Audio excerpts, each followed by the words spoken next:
National चॅनलने जी बातमी दाखवली, खडसे काय बोलले किंवा गिरीश महाजन काय बोलले ते चॅनलने दाखवून झाले. तुम्ही पण तीच बातमी दाखवली, तुमचा उपयोग काय? माझं म्हणणं आहे तुम्ही ग्रासरूटला गेलं पाहिजे.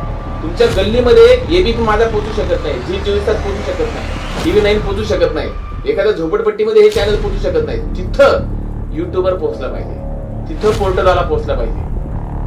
आणि तिथं जे काही घडतं आहे हे जर तुम्ही मांडलं तर त्याची कदाचित उद्या चॅनल दखल घ्यावी. आता कृत्रिम बुद्धिमत्ता आणि पत्रकारिता किंवा कृत्रिम बुद्धिमत्ता म्हणजे नेमकं काय? 27 सगळे राज्यातले वेगवेगळ्या क्षेत्रातले ज्येष्ठ पत्रकार जे आहेत ते या समितीचे सदस्य आहेत. की पत्रकारांचं ओळखपत्र ही काय पत्रकाराची ओळख? खरं पत्रकाराची ओळख जी आहे ती त्याच्या लिखाणात नाही. तेव्हा अनेक जण म्हणतात की मी पत्रकार आहे तर मला ही पत्रिका मिळत नाही. कारण का?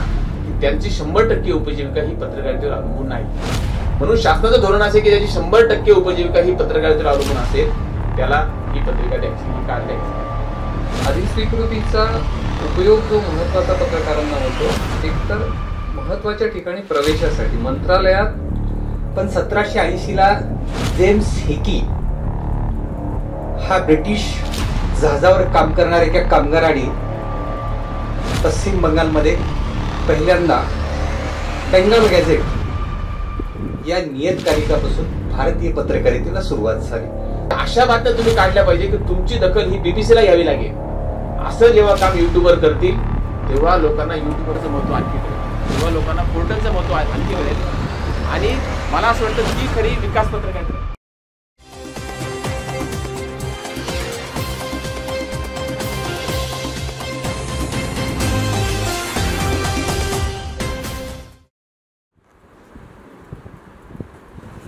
कवयित्री बहिणाबाई चौधरी उत्तर महाराष्ट्र विद्यापीठाच्या माध्यमशास्त्र प्रशाळा आणि विभागीय अधिस्वीकृती समिती नाशिक, जिल्हा माहिती कार्यालय जळगाव यांच्या संयुक्त विद्यमाने आज विकास पत्रकारिता काल आज उद्या या विषयावरती चर्चासत्राचं आयोजन करण्यात आलेलं आहे.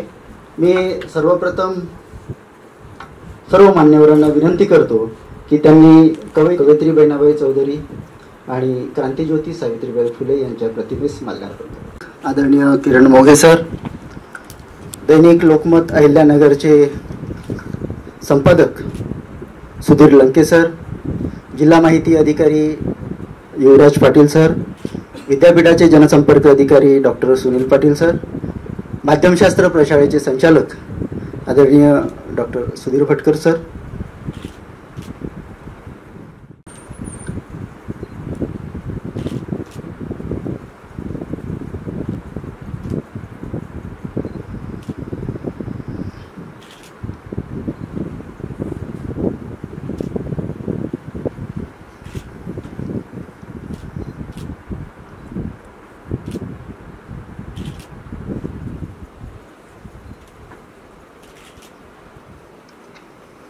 यानंतर मान्यवरांना विनंती करतो की त्यांनी दीपप्रज्वलन करावं.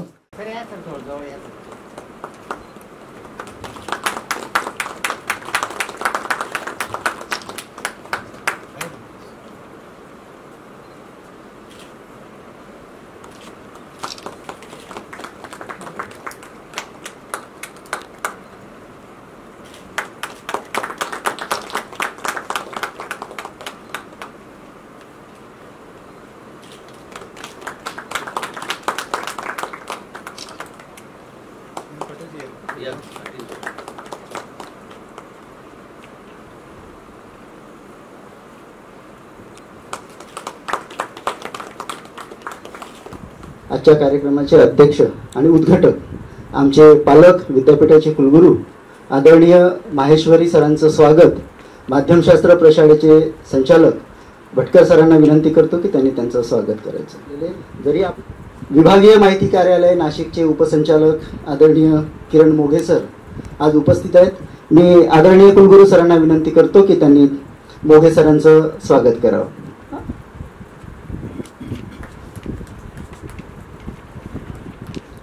अहिल्यानगर अर्थात जुनं अहमदनगर, दैनिक लोकमतचे संपादक आणि विभागीय अधिक स्वीकृती समितीचे अध्यक्ष आदरणीय सुधीर लंके सरांचं स्वागत मी विनंती करतो आदरणीय माहेश्वरी सरांना की त्यांनी त्यांचं स्वागत करावं.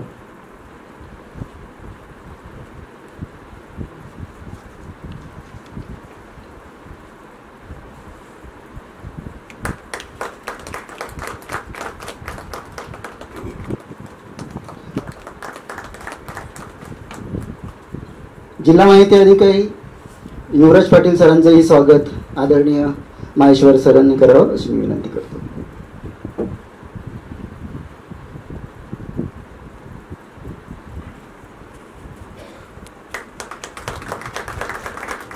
विद्यापीठाचे जनसंपर्क अधिकारी डॉक्टर सुनील पाटील सर यांचं स्वागत सूर्यकांत देशमुख यांनी करावं.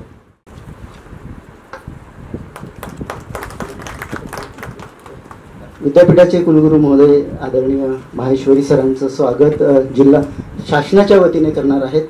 मी बोगे साहेबांना विनंती करतो की त्यांनी शासनाच्या वतीने आमचे पालक माहेश्वरी सरांचं स्वागत करावं.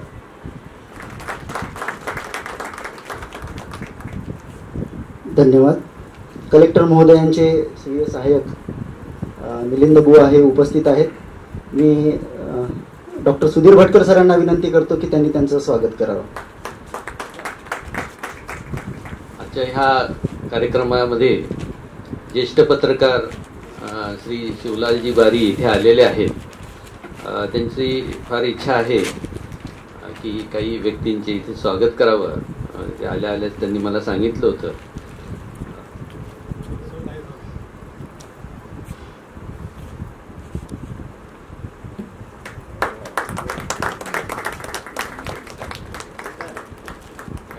अनेक वर्ष म्हणजे मी जेव्हा बातमीदाराला सुरुवात केली त्यावेळेलाही ते होते. त्यांनी मला बऱ्याच गोष्टी शिकवलेल्या आहेत पत्रकारितेच्या.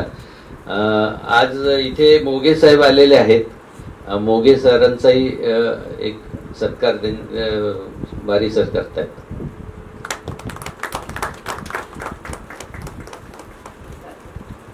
सुनील पाटील सर 31 मार्चला रिटायर होणार आहेत. त्यांचाही सत्कार बारी साहेब करतील. धन्यवाद बारी सर. लंके सर अधिस्वीकृती समितीचे अध्यक्ष आणि दैनिक लोकमतचे संपादक अहिल्यानगरच्या लंके सर इथे आहेत. त्यांचेही सत्कार बारी सर करतायत. विजय आपलं मिलिंद बुवांचाही सत्कार करतायत. यानंतर मी आदरणीय कुलगुरू महोदय माहेश्वरी सरांना विनंती करतो की त्यांनी उद्घाटन मनोगत व्यक्त करावं. आजच्या या विकास पत्रकारिता काल आज आणि उद्या या कार्यशाळेच्या उद्घाटन प्रसंगी तर सगळ्यांना माहिती आहे की प्रसार माध्यमे हे आपल्या लोकशाहीचा चौथा स्तंभ पिलर असं मानलं जातं. निष्पक्ष पारदर्शी वस्तुनिष्ठ पत्रकारिता हे मला वाटतं आपल्या लोकशाहीचा गाभा आहे, त्याची आत्मा आहे. यामुळे आता नवीन तंत्रज्ञान सगळं आलेलं आहे आणि त्या नवीन तंत्रज्ञानानुसार ही पत्रकारिता बदलू पाहत आहे. मग ही संधी मी पुन्हा एकदा सांगतो की ही संधी आहे की आपल्यावरचं संकट आहे. आणि याच विषयावर ते मिलिंद बुवा खऱ्या अर्थाने ते AI वरती प्रेझेंटेशन करणार. मी मिलिंद बुवांना विनंती करतो की त्यांनी प्रेझेंटेशन करावं.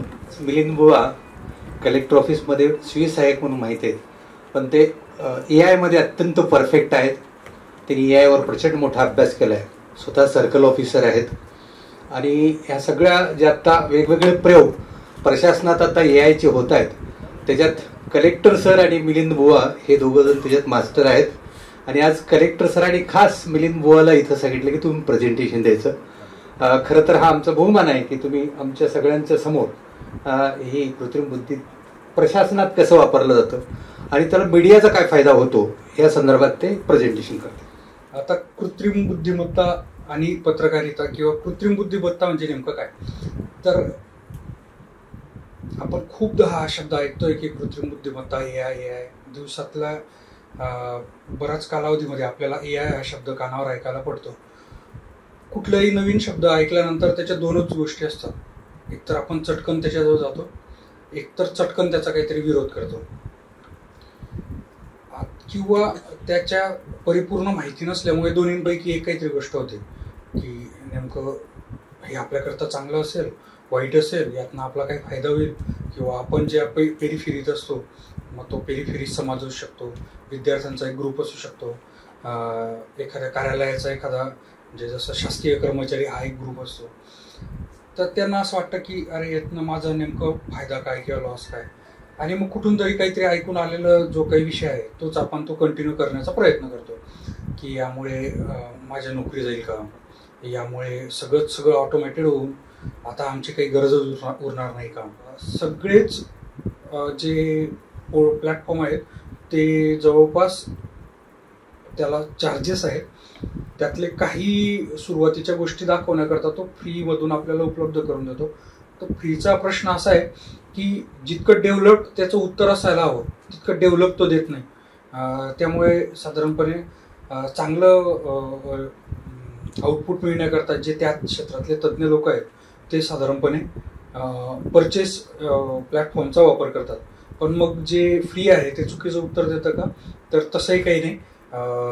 त्याचंही एक म्हणजे समजा तुम्हाला 100% जर का उत्तर परचेसमधून मिळत असेल तर एक साधारण 75 ते 80% उत्तर फ्रीमध्ये मिळू शकतं. आता AI वापरणारे महत्त्वाचे प्लॅटफॉर्मची जे आपण चर्चा करत होतो तर ती काय, तर chatbots and virtual assistant. Chatbot म्हणजे थोडक्यात काय, तर आपण जे व्हॉट्सअपचे मेसेज एकमेकाला करतो, तर मला जर DIO साहेबांना मेसेज करायचा असेल तर त्यांचा नंबर माझ्याकडे काहीतरी सेव्ह असतो 8888, आणि मग तिथे दिसतं DIO युवराज पाटील. मी त्यांना मेसेज करतो, साहेब आज 10 वाजता आपली भेट होऊ शकते का, ते तिकडून रिप्लाय करता होईल. हे झालं 2 व्यक्तीतलं संभाषण. चॅटबॉट म्हणजे काय, तर तुम्ही संपर्क साधतायत त्या प्लॅटफॉर्मशी. तुम्ही त्याला विचारणार की आजचं जळगावचं तापमान कसं आहे. आता हा झाला, हे जे मेसेज केला याला म्हणतात प्रॉम्प्ट. आजचं जळगावचं तापमान कसं आहे, तो तिकडून उत्तर देणार की आजचं जळगावचं तापमान आल्हाददायक आहे. तुम्ही जर विचारलं आजच्या जळगावचं तापमान किती अंश सेल्सिअस आहे, तर मग तो म्हणणार की आजचं जळगावचं तापमान 42 अंश सेल्सिअस आहे. तुम्ही त्याला काय विचारताय त्यावर त्याचं उत्तर अपेक्षित आहे. मी जर तुम्हाला विचारलं की साहेब आज सकाळी 10 वाजता भेटणार का, तर तुम्ही तेच सांगणार मला. तुम्ही तेव्हा हे नाही म्हणणार की मी आज वरण भात खाल्ला. तुम्ही उत्तर तेच देणार की हो 10 वाजता भेटतो किंवा नाही भेटतो. तसंच तुम्ही चॅटबॉटला मेसेज केला की आजचं जळगावचं तापमान कसं आहे, तर तो कसं आहेलाच रिप्लाय करेल की आल्हाददायक आहे. तो डिग्री अंश सेल्सिअस नाही कळवणार तुम्हाला. मग तुम्ही जर विचारलं की जळगावचं सरासरी तापमान कसं असतं त्याची आकडेवारी स्वरूपात मला माहिती द्या, आणि या उन्हामध्ये या उन्हाच्या बचावापासून काळजी घेण्याकरता मी काय करायला हवं, मग तो तुम्हाला लांब लचक लिस्ट देणार की जळगावचं तापमान हे साधारणपणे मार्च, एप्रिल, मे या महिन्यात 42 अंशापासून 46 अंशाकडे वाढत जातं. या काळामध्ये इथं भरपूर ऊन असतं. साधारण सकाळी 11 वाजेपासून 5 वाजेपर्यंत इथं उन्हाच्या झळा जाणवत असतात. आणि या उन्हाच्या झळा जाणवत असतात असं म्हणतो तो. म्हणजे याचं एक छान असं आहे की गुगल ट्रान्सलेट आपल्यापैकी खूप लोकांनी वापरलं असेल तर तो शब्दशः भाषांतर करायचा, पण AI तुम्हाला उत्तर देताना भावार्थासहित तो उन्हाच्या झळा असा शब्द वापरेल की जे तुम्हाला मला कळेल किंवा मराठी भाषेचा अभ्यास करणाऱ्या व्यक्तीला कळेल की नेमकं म्हणायचं काय. आपण कृत्रिम बुद्धिमत्तेच्या संदर्भात समर्पक असं मार्गदर्शन केलं, माहिती दिली तिने. मी मनपूर्वक तुमचा आभार मानतो. यानंतर आपण पहिल्या सत्राला सुरुवात करणार आहोत. ChatGPT एवढंच लोकांना माहिती आहे, त्याच्या खोलात जाऊन ज्या गोष्टी सांगितल्या त्या अत्यंत आपल्यासाठी महत्त्वाच्या आहेत. खरं तर त्यांचं प्रेझेंटेशन सगळ्यांनी घ्यावं आणि त्याच्यावर अभ्यास करावा असंच आहे. त्यांचा अभ्यासपूर्ण सादरीकरणाबद्दल त्यांचे आभार मानतो आणि आमच्या विभागीय माहिती कार्यालयाकडून त्यांना एक पुस्तक आमचं लोकराज्य देऊन त्यांचा गौरव करतो. सर मी सुधीर लंके सरांना विनंती करतो की त्यांनी मार्गदर्शन करावं. मंचावर बसलेले सर्व मान्यवर आणि समोर बसलेल्या सर्वांना नमस्कार. बुवा सर असं म्हटले की मी पत्रकार नाही, त्यामुळे कदाचित मी 2+2 5 म्हणू शकतो, परंतु ते 2+2 4च म्हटले आणि ते 4च का म्हणायचं हे पण त्यांनी सांगितलं. या विद्यापीठाचा परिसर खूप सुंदर आहे. मी पहिल्यांदा विद्यापीठामध्ये आलोय आणि भटकर सरांनी सुद्धा खूप चांगलं आदर केलंय. पाटील साहेबांनी खूप मेहनत घेतली या कार्यशाळेसाठी आणि सुनील पाटील साहेब हे आज मला बऱ्याच वर्षानंतर भेटले. मी नाशिक विभागीय अधिस्वीकृती समितीचा अध्यक्ष आहे आणि आमच्या समितीला 1.5 वर्षाचा कार्यकाळ झाला आहे आणि समितीचं कामकाज करत असताना आमच्या एक बाब लक्षात अशी आली की अधिस्वीकृती पत्रिका जी आहे ती पत्रकारांसाठी आहे. हे कार्ड नेमकं पत्रकारांना कशासाठी दिलं जातं, ही मान्यता पत्रकारांना कशासाठी दिली जाते हेच बऱ्याचदा पत्रकारांना माहीत नसतं. दुसरी गोष्ट अशी की ही अधिस्वीकृती पत्रिका कशी मिळते, त्याचे निकष काय आहे हे आमच्या बऱ्याच पत्रकारांना माहीत नसतं. त्यामुळे अनेक जण चुकीचे अर्ज करतात किंवा जे लोक पात्र आहेत असे लोक अर्जही करत नाहीत. या दोन्ही गोष्टी घडतात. त्यामुळे आम्ही एक समितीने असं ठरवलं की आपण या विभागातील म्हणजे नाशिक विभागातील प्रत्येक जिल्ह्यामध्ये अशी कार्यशाळा घेऊ आणि या कार्यशाळेमध्ये पत्रकारांना अधिस्वीकृती पत्रिका काय आहे, ती कशी मिळवायची असते आणि ती कशी वापरायची असते याच्याबद्दलचं जरा मार्गदर्शन करू. याची सुरुवात आम्ही आमच्या पूर्वीचा अहमदनगर आणि आता सध्याचा अहिल्यानगर येथून केली. अहिल्यानगरमध्ये पहिली कार्यशाळा झाली आणि दुसरी कार्यशाळा आपल्या जळगावमध्ये होते आहे. थोडंसं विद्यापीठ आणि गाव याच्यामध्ये अंतर आहे आणि म्हणून आमचे वर्किंग जर्नलिस्ट जे आहेत ते आजच्या या कार्यशाळेला थोडेसे कमी आलेत असं दिसतंय. खरं तर हा एक आम्ही प्रयोग करतो आहोत की पत्रकारांपर्यंत पोहोचण्याचा. पत्रकारांना आवाहन करतो आहोत की ही अधिस्वीकृती घ्या. मला आठवतं की मी कॉलेजला असताना बातमीदारी करायचो आणि आत्ताही मी अनेक बातमीदार बघतो आहे निवासी संपादक म्हणून. अनेक जण येतात आणि सर आम्हाला कार्ड पाहिजे, ओळखपत्र पाहिजे अशी मागणी आमच्याकडे करतात. तसंच ऍक्रेडिटेशनसाठी सुद्धा अनेक जण अर्ज करतात की आम्हाला अधिस्वीकृती पत्रिका द्या. मी अनेकदा पत्रकारांना विचारतो की कार्ड असलं म्हणजेच पत्रकारिता होऊ शकते का. म्हणजे मला सुद्धा जेव्हा मी माझे उमेदीचे दिवस होते तेव्हा असं वाटायचं की पत्रकार कक्ष एक स्वतंत्र असतो, तिथे आपण गेलो पाहिजे, तिथे आपल्याला सन्मान मिळाला पाहिजे, तिथे बसता आलं पाहिजे आपल्याला. किंवा बऱ्याचदा असंही वाटायचं की आपल्याला मिरवता आलं पाहिजे पत्रकार म्हणून, त्यासाठी आपल्याकडे आय कार्ड पाहिजे, कुठल्या तरी चांगल्या दैनिकाचं आपण काम केलं पाहिजे असं मला वाटायचं आणि त्या दैनिकाची मान्यता आपल्याला पाहिजे असं मला वाटायचं. पण आज जेव्हा मी 20 वर्षांचा अनुभव जेव्हा घेतला तेव्हा मला असं वाटतं की पत्रकारांचं ओळखपत्र ही काही पत्रकाराची ओळख नसते. खरं पत्रकाराची ओळख जी आहे ती त्याच्या लिखाणात नव्हते.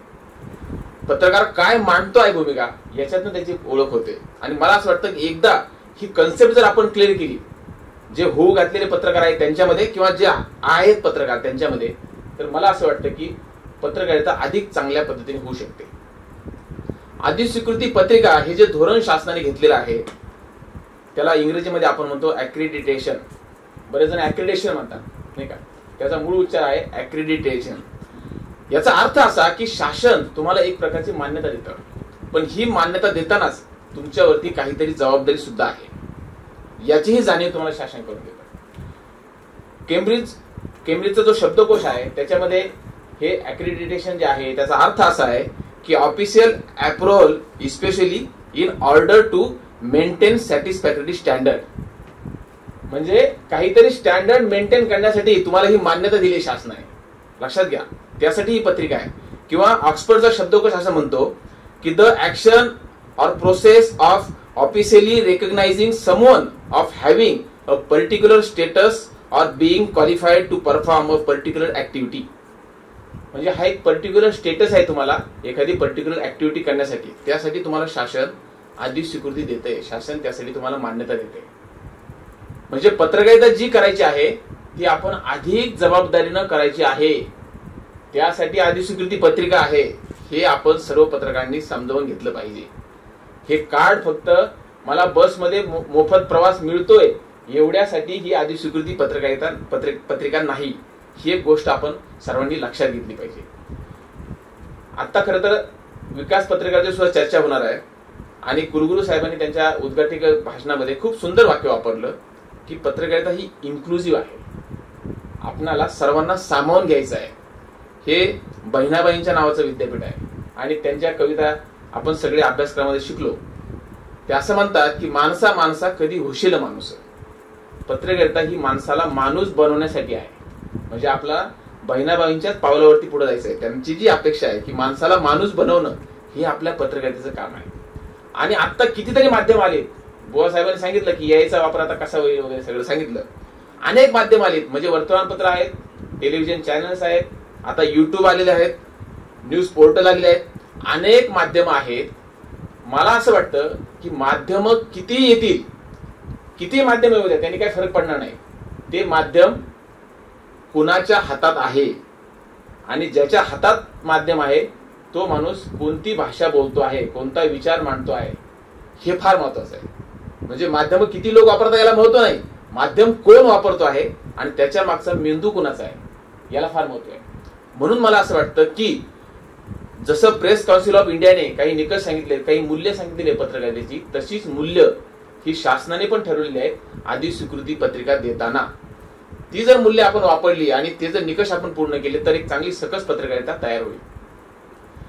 जिल्हा माहिती कार्यालय किंवा शासनाचे जे माहिती महासंचालनालय जे आहे त्यांचा उद्देश असा आहे की आम्ही पत्रकारांना आधी स्वीकृती देतो, म्हणजे ते पत्रकार आमच्या सतत संपर्कात असतील आणि आमच्या ज्या काही योजना असतील, शासनाची जी काही माहिती असेल ही सगळ्या दैनिकांना तर जाईलच, पण या पत्रकारांना सुद्धा प्रायोरिटीने जाईल. आमचे काही धोरणं असतील, आमचे काही निकष असतील, शासनाचे काही धोरणं असतील, हे या पत्रकारांच्या माध्यमातून समाजामध्ये जास्त प्रमाणामध्ये पर्क्युलेट होतील, असाही एक शासनाचा ही पत्रिका देण्यामागचा उद्देश आहे. याचे जे निकष आहे ते अत्यंत स्पष्ट आहे. कोणत्याही पत्रकाराला आधी स्वीकृती पत्रिका ही मिळू शकते.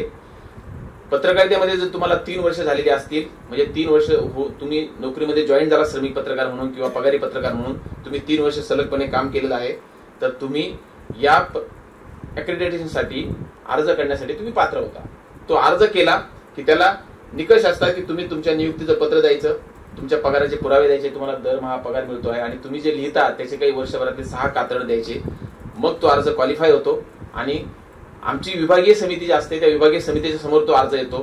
तेथे तो अर्ज मंजूर झाल्यानंतर राज्याची समिती असते, राज्याच्या समितीसमोर तो अर्ज जातो आणि राज्याच्या समितीने त्या अर्जाला मान्यता दिली की तुम्हाला आधी स्वीकृती पत्रिका मिळते. हा झाला एक पत्रकार, जे श्रमिक पत्रकार आहे, जे वर्किंग जर्नलिस्ट आहे पूर्ण वेळ.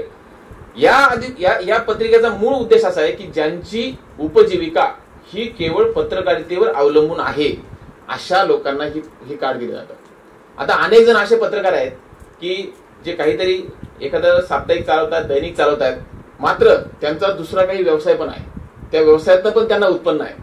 तर अशा मंडळींना ही पत्रिका मिळत नाही. त्यामुळे अनेक जण म्हणतात की मी पत्रकार आहे पण मला ही पत्रिका मिळत नाही. कारण का की त्यांची 100% उपजीविका ही पत्रकारितेवर अवलंबून नाही.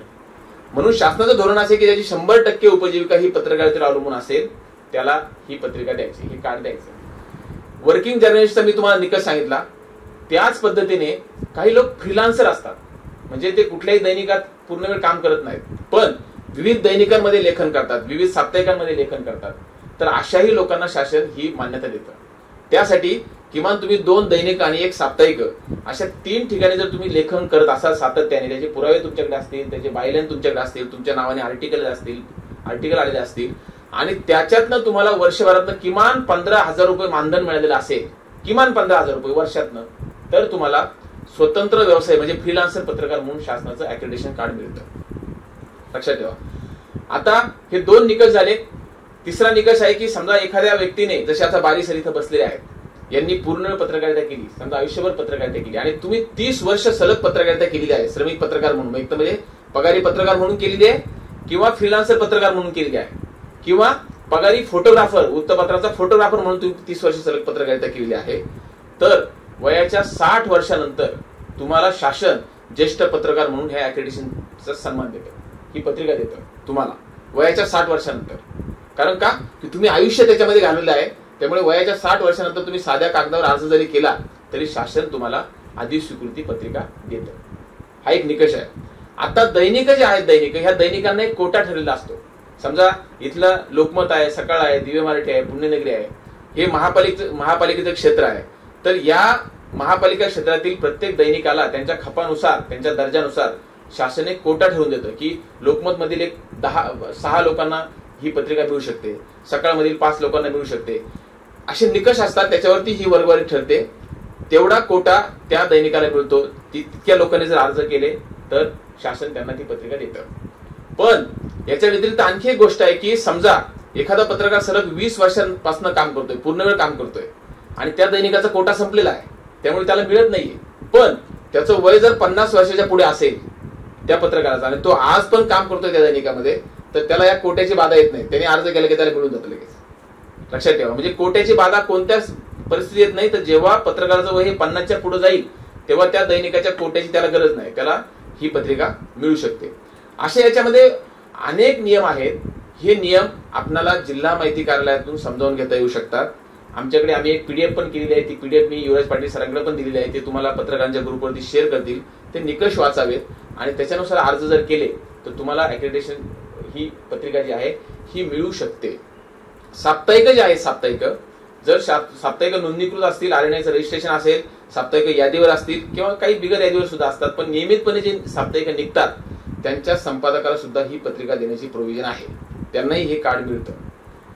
फक्त एक धोका तुम्हाला सांगतो का आता आमच्या कमिटीच्या निदर्शनाची एक गोष्ट अशी आलेली आहे की अनेक म्हणजे आरएनआय जे आहे, रजिस्टर ऑफ न्यूजपेपर इंडिया, यांचा हेतू खूप चांगला आहे आरएनआय रजिस्ट्रेशन देण्यामागे. साप्ताहिक कशासाठी की तुम्ही ती नियमित प्रकाशित करावी आणि लोकांचं प्रबोधन करावं, लोकांपर्यंत माहिती पोहोचावी. परंतु आज पीडीएफ जर्नलिझम मोठ्या प्रमाणावरती आलेलं आहे. म्हणजे साप्ताहिकाचं रजिस्ट्रेशन आहे, दैनिकाचं रजिस्ट्रेशन आहे, पण फक्त पीडीएफ दैनिक काढायचं, पीडीएफ साप्ताहिक काढायचं, प्रत्यक्षात ते छापायचं नाही. आणि फक्त या कमिटीसाठी जेवढे काही अंक लागतील तेवढेच आपण छापायचे आणि ते द्यायचे. असं एक आमच्या निदर्शनास आलंय. मला असं वाटतं की त्याचसाठी आम्ही हे प्रबोधन करतो आहोत की असं जे कोणी करत असेल तर तसं करू नका. शासनाने आपल्याला दर्जा दिलेला आहे, शासनाने आपल्याला मान्यता दिली आहे, आपल्याकडे आरएनआय रजिस्ट्रेशन आहे. नियमितपणे साप्ताहिक काढा, नियमितपणे दैनिक प्रकाशित करा आणि अधिस्वीकृती मिळवा. हा एक मुद्दा. दुसरी गोष्ट अशी, याच्यामध्ये काही माल प्रॅक्टिस पण होत आहे. म्हणजे काही साप्ताहिक आम्हाला अशी दिसली की मागच्या महिन्यात जो अग्रलेख छापून आला तोच या महिन्यात अग्रलेख छापून आला. कारण का संपादक कामच करत नाहीत, उपसंपादक कामच करत नाही. कुठला तरी एक डीटीपी डिझायनर पकडलेला असतो, त्याला सांगितलं जातं की काहीतरी मजकूर कर, प्रिंट कर आणि आम्हाला कागदाला कागद जुळवायचा आहे, फक्त फायलिंगसाठी अंक काढायचे, तसं कर. त्यामुळे तो काय करतो, कट पेस्ट करतो, कॉपी पेस्ट करतो. आजचा अग्रलेख पुन्हा पुढच्या महिन्यात, पुन्हा पुढच्या महिन्यात, असे हे अग्रलेख आम्ही पकडले आणि त्याच्यामुळे त्यांची हे कार्ड आम्ही रद्द केलं. मग लोकांना असं वाटतं की समिती फार कडक करते आहे, असं करते. लक्षात घ्या, आम्ही काही कडक करत नाही. आमचं फक्त म्हणणं आहे की जे नियम आहे त्या नियमानुसार तुम्ही अंक काढा, त्या नियमानुसार तुम्ही दैनिक काढा. याचं कारण असं आहे की याच्यात समितीचा फायदा आहे का नाही तर नक्की आहे, शासनाचा फायदा आहे की नाही तर नक्की आहे, पण याच्यामध्ये तुमचा जास्त फायदा आहे. कारण का की तुमची पत्रकारिता यातनं सकस होईल. तुम्ही जितके नियम पाळून काटेकोरपणे साप्ताहिकाचे अंक काढाल, दैनिकाचे अंक काढाल. आता तुम्हाला सुद्धा अनेक ज्येष्ठ पत्रकार आहेत, मोगे साहेबांना आम्ही आमच्या कमिटीसमोर नेहमी येतात जोशे, त्यांच्याकडे काहीच पुरावे नाहीत.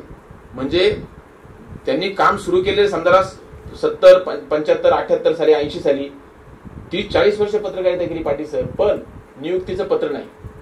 दैनिक बदलली तर राजीनामा दिल्याचं पत्र नाही, राजीनामा मंजूर केल्याचं पत्र नाही, पीएफचं रेकॉर्ड नाही, पेमेंटच्या स्लिपा नाही, अशा पण गडबडी आहेत. आता शासन ज्यांनी 30 वर्ष पूर्ण वेळ पत्रकारिता केली अशा आणि ज्यांचं वय वर्ष 60 झालेलं आहे त्यांना पेन्शन देत आहे शासन. मला वाटतं 12 सरांना पेन्शन मिळते आता. ते होय मुकेश सर, बरोबर ना? पेन्शन देत आहे आता. सर किती पेन्शन आहे आता? 11,000. त्यात ते वाढीचा पण प्रस्ताव आहे, काहीतरी 20,000चा पण प्रस्ताव आहे आता. म्हणजे बघा, पेन्शन देणारे शासन, मात्र ह्या ज्येष्ठ पत्रकारांकडे पुरावेच नाही. आपली 30 वर्ष सेवा केलंय त्यांनी काम, सगळ्यांना माहिती आहे, सगळे लोक त्यांना ओळखतात, पण डॉक्युमेंटेशन नाही. म्हणून जे नवीन पत्रकार आहेत, ज्यांचं आता उमेदीचं वय आहे की 3 वर्ष झाले पत्रकारितेत, 4 वर्ष झाले, किंवा जे आता स्टुडंट जे पत्रकारितेत येऊ इच्छित आहेत, त्यांना माझं एक आव्हान आहे की हे डॉक्युमेंटेशन जपा. आपण ज्या दैनिकात काम करतो त्याच्याकडे नियुक्तीपत्र मागा. तुमचा पगार हा बऱ्याच व्हाउचरवर दिला जातो, व्हाउचरला काही पुरावे नसतात.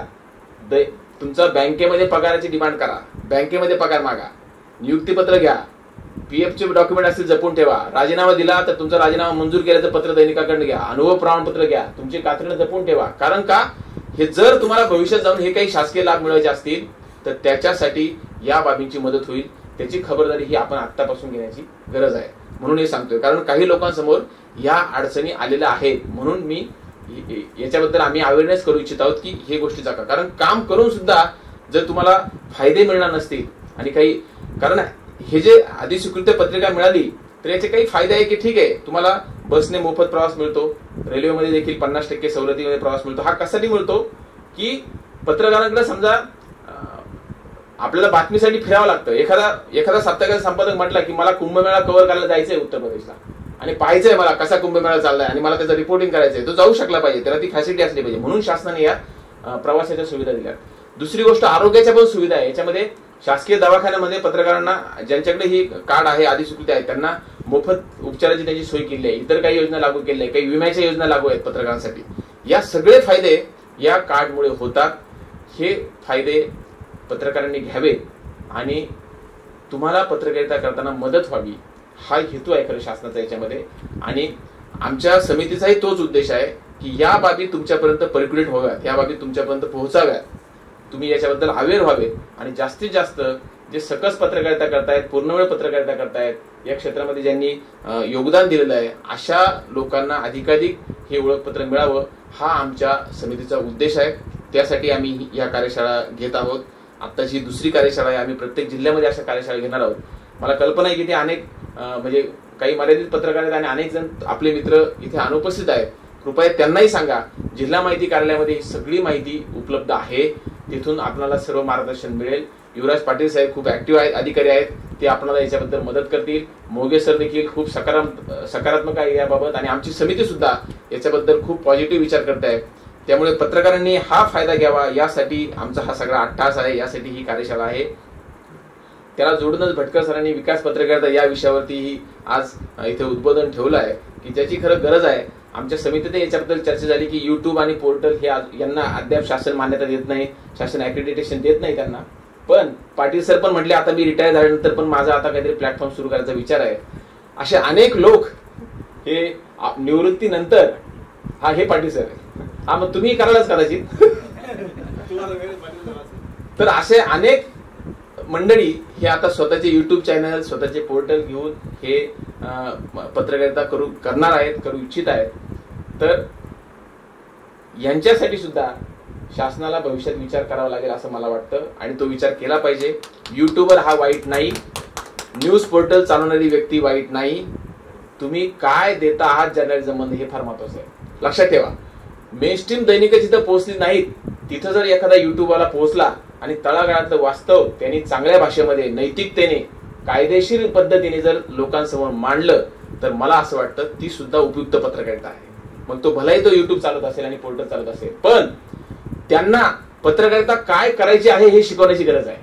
म्हणजे आज काय होत आहे की युट्यूब आणि पोर्टलवाले सुद्धा मोठ्या दैनिकांचीच कॉपी करतायत. म्हणजे एखाद्या नॅशनल चॅनलने जी बातमी दाखवली, खडसे काय बोलले किंवा गिरीश महाजन काय बोलले ते चॅनलने दाखवून झाले, तुम्ही पण तीच बातमी दाखवली, तुमचा उपयोग काय? माझं म्हणणं आहे तुम्ही ग्रासरूटला गेलं पाहिजे. तुमच्या गल्लीमध्ये एबीपी माझा पोहोचू शकत नाही, झी 24 तास पोहोचू शकत नाही, TV 9 पोहोचू शकत नाही, एखाद्या झोपडपट्टीमध्ये हे चॅनल पोहोचू शकत नाही, तिथं युट्यूबर पोहोचला पाहिजे, तिथं पोर्टलवाला पोहोचला पाहिजे आणि तिथं जे काही घडतं आहे ते जर तुम्ही मांडलं तर त्याची कदाचित उद्या चॅनलला दखल घ्यावी लागेल. लक्षात ठेवा. म्हणजे अशा बातम्या तुम्ही काढल्या पाहिजे की तुमची दखल ही बीबीसीला घ्यावी लागेल. असं जेव्हा काम युट्यूबर करतील तेव्हा लोकांना युट्यूबरचं महत्व आणखी कळेल, तेव्हा लोकांना पोर्टलचं महत्व आणखी कळेल आणि मला असं वाटतं ती खरी विकास पत्रकारिता राहील, ती खरी डेव्हलपमेंट जर्नलिझम राहील. कारण विकास पत्रकारितेचा उद्देश काय की लोकांचं वर्तन बदलवणं. समजा आता भटकर सर म्हटले की विद्यापीठामध्ये मुलं यायला तयार नाहीत, म्हणजे लेक्चरला मुलं बसत नाहीत किंवा हीच परिस्थिती सगळ्या कॉलेजेसची आहे, कॉलेजेसलाही मुलं बसत नाही. हे तुमच्याच विद्यापीठाचं नाहीये, आमच्या सावित्रीबाई फुले पुणे विद्यापीठात पण हेच आहे. मुलं लेक्चरला येत नाही. मुलं लेक्चरला का येत नाही याच्याबद्दलचं संशोधन तुम्ही पत्रकारांनी केलं आणि ते जर मांडलं आणि त्याच्या मांडणीतनं जर मुलं लेक्चरला यायला लागली तर आपण असं म्हणूया की त्या पत्रकाराने मुलांचं वर्तन बदलवलं, त्यांनी बिहेवियर चेंज केला, त्याला आपण म्हणतो डेव्हलपमेंट जर्नलिझम. लक्षात ठेवा की माणसामध्ये बदल घडवणं, समाजामध्ये बदल घडवणं आणि समाजाला चांगलं वागण्यासाठी, चांगली नैतिक मूल्य जोपासण्यासाठी प्रवृत्त करणं हा खरा विकास पत्रकारितेचा उद्देश आहे. शासनाने जी काही अधिस्वीकृती पत्रिका दिलेली आहे पत्रकारांना, त्याच्यामागे शासनाची देखील हीच अपेक्षा आहे की पत्रकारांनी नैतिकतेने काम करावं, पत्रकारांनी पत्रकारितेची मूल्य सांभाळावी. म्हणून त्याच्यामध्ये एक निकष आहे की ज्या तुम्ही गुन्हेगार आहात का किंवा तुमची चारित्र्य पडताळणी सुद्धा होते हे कार्ड देताना, त्याचा निकष, हा उद्देशच आहे की आपण सभ्यपणे पत्रकारिता करावी. तर हा या कार्यशाळेचा उद्देश आहे की आपल्याला हे सगळं समजावून सांगणं. आपण सगळेजण या कार्यशाळेसाठी आलात आणि विद्यापीठ, जिल्हा माहिती कार्यालय, उपसंचालक कार्यालय यांनी ही कार्यशाळा आयोजित केली. त्याबद्दल मी समितीच्या वतीने आपल्या सर्वांचे आणि सर्व संयोजकांचे आभार व्यक्त करतो आणि थांबतो. धन्यवाद. मी किरण मोघे सरांना विनंती करतो की त्यांनी लंके सरांचं पुस्तक देऊन स्वागत करावं.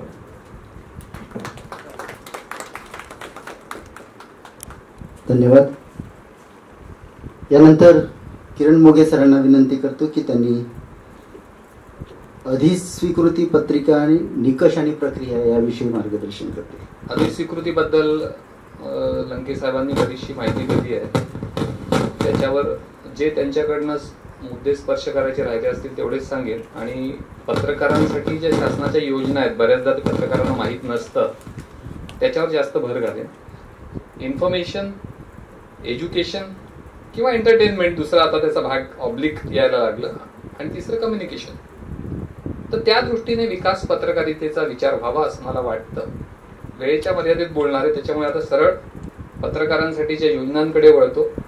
अधिस्वीकृती पत्रिका देण्यासाठी राज्य समिती आहे, जी शासन त्याची नियुक्ती करते सगळ्या पत्रकारांची. 27 सगळे राज्यातले वेगवेगळ्या क्षेत्रातले ज्येष्ठ पत्रकार जे आहेत ते या समितीचे सदस्य आहेत.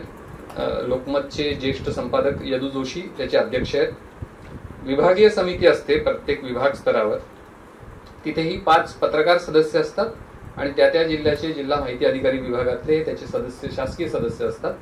नाशिक विभागाच्या समितीचे अध्यक्ष लंके साहेब आहेत. तर अशी समितीची रचना असते. पत्रकाराने प्रस्ताव दिल्यानंतर विभागीय समितीकडे पडताळणी होते. विभागीय समिती राज्य समितीला शिफारस करते. मंजूर नामंजूर करायचा शेवटचा अधिकार हा राज्य समितीला असतो. कोटा ठरवून दिलेला असतो, त्यानुसार ते अर्ज स्वीकारले जातात. साप्ताहिकासाठी फक्त एक असतो, जो संपादक किंवा कार्यकारी संपादक त्याला दिला जातो. अधिस्वीकृतीचा उपयोग जो महत्वाचा पत्रकारांना होतो, एकतर महत्वाच्या ठिकाणी प्रवेशासाठी मंत्रालयात शासकीय अधिकारी स्वतःचा आय कार्ड घेऊन गेला ना, त्याला पास काढावा लागेल. पण अधिस्वीकृती धारक पत्रकार गेला तर त्याला पास न काढता सरळ ऍक्रेडिटेशन कार्डवर सरळ प्रवेश मिळतो. बघा, अधिकाऱ्याला प्रवेश नाही. मग आमचे अधिकारी जे असतात, आम्हाला ऍक्रेडिटेशन अलाउड आहे. आम्ही ऍक्रेडिटेशन कार्ड काढून घेतो कारण आम्हाला सरळ प्रवेश असतो. म्हणजे गमतीचा, म्हणजे याचं महत्व सांगण्यासाठी फक्त किस्सा सांगतो. आमचे ऍडिशनल कलेक्टर नंदुरबारचे होते, ते उभे होते पास काढायला आणि मी सरळ शिरलो आतमध्ये. ते उज्जत घालायला लागले. ते काय, माझा सबऑर्डिनेट अधिकारी गेला आतमध्ये आणि तुम्ही मला सोडत नाही. ते म्हणे असं साहेब शक्यच नाही, आम्ही कोणालाच सोडत नाही. मी गमतीने बघत मुद्दा पण थांबलो. मग ते पास घेऊन आले, त्यांना सांगितलं साहेब तसं नाही आहे, हे कार्ड वेगळं आहे. म्हटलं हा आम्हाला विशेष अधिकार असतो. तर पत्रकारांना हा विशेष अधिकार का दिलेला आहे की त्यांना जिथून माहिती घ्यायची, राज्याचा कारभार जिथून चालतो तिथली माहिती जी आहे ती सुलभपणे घेता यावी म्हणून तो अधिकार दिलेला आहे. आणि म्हणून सरांनी जसं सांगितलं, त्या अधिकारासोबत जबाबदारी पण दिलेली आहे. त्या जबाबदारीचं पालन अपेक्षित असतं. म्हणूनच ती अट ठेवलेली आहे की गंभीर गुन्हे असले तर ती अधिस्वीकृती पत्रिका जी आहे ती रद्द सुद्धा केली जाते. तर त्या दृष्टीनं हे अधिस्वीकृती पत्रिकेकडे बघायला हवं. दुसरी गोष्ट, त्यांना 8,000 किलोमीटर पर्यंतचा सगळ्या एसटी बसेस, आपल्या शिवाई असेल, शिवनेरी असेल, कोणती एसटी बस असेल, 8,000 किलोमीटरचा प्रवास जो आहे तो मोफत असतो. त्याचे पैसे जे आहे 8,000 किलोमीटरचे ते शासन दरवर्षी एसटी महामंडळाला देत असते. म्हणजे बघा किती चांगली सोय केलेली आहे की तुम्ही जाऊन रिपोर्टिंग करावं, तुम्ही गावात जावं, जिल्ह्याच्या ठिकाणी महत्वाचे कार्यक्रम जिथे असतात तिथे जावं, या दृष्टीने ती सगळी केलेली आहे. या अधिस्वीकृती धारक पत्रकारांसाठी शंकरराव चव्हाण पत्रकार कल्याण निधी योजना असते शासनाची. की या योजनेअंतर्गत 1 लाखापर्यंतची गंभीर आजार, तुमची कोणतीही विमा योजना नसेल तर 1 लाखापर्यंतची मदत जी आहे, एखाद्या पत्रकाराचा अचानक मृत्यू झाला तर त्याच्या कुटुंबाला पटकन 1 लाखाची मदत जी आहे ती 3 महिन्यांनी बैठक होते. पुढच्या 3 महिन्यात बैठक झाली की मंजूर होतात. गंभीर आजार झाला, गंभीर अपघात झाला, कॅन्सर सारखा रोग झाला तर 1 लाखापर्यंतची मदत असते. मग कॅटेगरीज केल्या त्याला, काही आजारांसाठी 75,000 आहे, काही आजारांसाठी 50,000 आहे, अशी ती मदत असते. या समितीमध्ये एक तज्ज्ञ डॉक्टर जे आहे राज्य शासनाचे ते त्याचे सदस्य असतात, महासंचालक हे प्रमुख असतात, पत्रकार देखील त्याचे सदस्य असतात आणि ती समिती जो प्रस्ताव जिल्हा माहिती कार्यालयाकडनं पाठवला जातो त्याच्यावर विचार करून ती मदत जी आहे ती दिली जात असते. बऱ्याचशा पत्रकारांना ही योजना माहिती आहे, पण 2016 सालचा GR माहित नाहीये की ज्यानुसार त्याची पत्नी आणि अवलंबून असणारे 2 मुलं यांना जरी कोणता विमा नसला तरीही त्यांना ही मदत मिळू शकते या स्वरूपाची. हे बऱ्याच पत्रकारांना माहित नाही, त्याच्यामध्ये त्या माहितीपासून वंचित राहतात, त्या मदतीपासून वंचित राहतात. तर अशांनाही काही आजार झाला, गंभीर आजार झाला तर त्यांना ही मदत मिळू शकते. दुसरं, काहींना अधिस्वीकृती पत्रिका नसते, त्यांच्यासाठी जरी आमच्या राज्य शासनाचा विषय नसला तरी तुम्हाला माहिती म्हणून असू द्या, केंद्र शासनाची पत्रकार कल्याण निधी योजना आहे. जर तुमची सेवा पत्रकारितेमध्ये 5 वर्ष श्रमिक पत्रकार म्हणून झालेली असेल, तुमच्याकडे अधिस्वीकृती पत्रिका जरी नसली तरीही तुम्हाला, म्हणजे पत्रकाराचा मृत्यू झाला तर त्याच्या कुटुंबियांना 5 लाखापर्यंतची मदत, कायमचं अपंगत्व आलं तर 5 लाखापर्यंतची मदत, त्याला गंभीर आजार, हार्ट सर्जरी वगैरे झाली तर 3 लाखापर्यंतची मदत, त्याचा एक पाय अधू झाला, कायमचं अपंगत्व आलं तर 2 लाखापर्यंतची मदत, अशी या पत्रकार कल्याण निधी अंतर्गत मदत केली जाते. त्यांना माहिती आहे अनुभव प्रमाणपत्रावर मंजूर होत नाही. नियुक्तीपत्र दिलं तर त्यांना भीती असते की तुम्ही कायमस्वरूपी दावा हे करू शकाल वगैरे, काय त्यांच्या अडचणी असतात. पण जोपर्यंत कागदपत्राची पूर्तता नसते तोपर्यंत जिल्हा माहिती अधिकाऱ्याचे हातही बांधलेले असतात. कारण राज्य समिती मग विचारणा करते की असे अपूर्ण अर्ज जिल्हा माहिती अधिकारी का पाठवतात, त्यांना नियमांची माहिती नाही का. त्यामुळे ती काळजी आम्हाला घ्यावी लागते. आणखी राज्य शासनाची एक योजना आहे विकास पत्रकारितेला प्रोत्साहन देण्यासाठी, ती आहे विकास पत्रकारिता पुरस्कार योजना. दर जानेवारी महिन्याला याची बातमी आम्ही प्रकाशित करत असतो. त्याला बराचसा चांगला प्रतिसादही मिळतो. त्याच्यात मुळात तुम्ही सामान्य जनांच्या समस्या सोडवणारी पत्रकारिता कशी करतात, तुम्ही शासनाच्या योजना लोकांपर्यंत कसं पोहोचवतात, आणि फक्त शासनाबद्दल गोड बोलावं असाच पुरस्कार असं नाहीये. मला आठवतं, मला ज्या वर्षी पुरस्कार मिळाला होता त्या वर्षी अतुल कुलकर्णींना राज्यस्तराचा पुरस्कार मिळाला होता. आणि तो पुरस्कार यासाठी होता की त्यांनी शासनाच्या प्रत्येक विभागाच्या कामकाजावर टीका करणारी मालिका चालवली होती लोकमतमधून. पण टीका करताना तीही सकारात्मक होती की त्याच्यातनं नेमकं त्रुटीवर बोट ठेवायचं आणि योग्य काय ते सांगायचं. म्हणजे चांगलं असूनही वाईट म्हणायचं ह्याला टीका नाही म्हणत, टीका ही नेहमी सकारात्मकच असते. तर तशी मालिका, म्हणजे तुम्ही प्रशासनाला चांगलंच म्हटलं म्हणजे तुम्हाला विकास पत्रकारिता पुरस्कार मिळेल अशातला भाग नसतो. त्याच्यातनं जनतेच्या समस्या, जनकल्याणासाठी काय मदत झाली हे त्या विकास पत्रकारिता पुरस्कारासाठी बघितलं जातं. त्यासाठी पण पत्रकारांची, ज्येष्ठ पत्रकारांची समिती नियुक्ती केली जाते, शासन निर्णय त्यासाठी काढला जातो. आणि ही सगळी ज्येष्ठ आमच्या अधिकाऱ्याचं काम सदस्य सचिवाचं असतं, पोस्टमन सारखं. आलेले प्रस्ताव त्यांच्यापर्यंत पोहोचवायचा. आमच्या अधिकाऱ्यांचा त्याच्यात काहीच इंटरफिअरन्स नसतो. त्यामुळे जेवढी सकस, अगदी ग्रामीण साध्या वार्ताहरांनी सुद्धा पुरस्कार मिळवलेले आहेत हे विकास पत्रकारिता. आणि विशेष याचा असा आहे, हे पुरस्कार उर्दू भाषेसाठी आहे, हिंदी भाषेसाठी आहे, इंग्रजी भाषेसाठी आहे, सोशल मीडियासाठी आहे. स्वच्छता चळवळीतला स्वतंत्र वृत्तांकन करणारा असेल तर त्याच्यासाठी देखील पुरस्कार आहे. आता डिजिटल पत्रकारिता पुरस्कार 3 वर्षापासून सुरू केलेले आहेत. म्हणजे डिजिटल मीडियालाही चांगलं एक प्रोत्साहन मिळालेलं आहे. तर 51,000 रुपये असं त्याचं आणि प्रमाणपत्र असं त्याचं स्वरूप असतं. तर ही पुरस्कार योजना देखील शासनाची आहे. रेल्वेचा सरांनी उल्लेख केला, केंद्र शासनाची योजना होती ती त्यांनी कोरोनापासून सध्या स्थगित केलेली आहे. त्याच्यामुळे रेल्वेची सुविधा जी आहे ती पत्रकारांना नाही. हे सगळं करण्यामागचं कारण असं आहे की पत्रकारांना एक चांगली पत्रकारिता जी समाजोपयोगी असेल, जिच्यात समाजामध्ये अनुकूल बदल घडवून आणण्याची जी धडपड असते पत्रकारामध्ये, समस्या मांडण्याची, शासनाला त्रुटी दाखवून देण्याची, दिशादर्शन करण्याची, मार्गदर्शन करण्याची, लोकशिक्षण करण्याची, लोकजागर करण्याची, त्या पत्रकारितेला प्रोत्साहन मिळावा, हा या मागचा जो आहे हा मूलभूत हेतू आहे. आणि हा मूलभूत पत्रकारिता मुळात जी सुरू झाली, म्हणजे आपण जे 3 टप्पे अभ्यासतो त्या इतिहासाचे, तर सुरुवातीची जी सामाजिक पत्रकारिता जी आहे दर्पण पासून जी सुरू झाली, त्यावेळी समाजाला जागृत करायचं होतं, त्याच्यातलं भेद बाजूला सारून तो एक संघ व्हावा, त्याला एक आकार प्राप्त व्हावा समाज म्हणून, असे सगळे प्रयत्न झाले.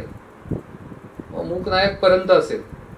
नंतरच्या काळामध्ये मग राजकीय पत्रकारिता सुरू झाली, जी स्वातंत्र्याच्या प्रेरणेने होती, की आपल्याला स्वातंत्र्य मिळायचं आहे, इंग्रजांच्या राजवटीवर प्रहार करायचे. पण स्वातंत्र्यानंतर मिळालेलं स्वराज्य सुराज्यात परिवर्तन करणारी पत्रकारिता जी आहे, अशी विकास पत्रकारितेचं युग सुरू झालेलं आहे. आणि या पुढच्या काळामध्ये AI आधारित पत्रकारिता जी आहे, हे एक नवयुग आपल्या समोर आहे, की ज्याच्यामध्ये कृत्रिम बुद्धिमत्तेचा वेग आहे प्रचंड. त्याच्यातनं जगभराचं ज्ञान जे आहे ते एका बोटावर तुमच्या त्या चॅटबोटच्या माध्यमातून आलेलं आहे.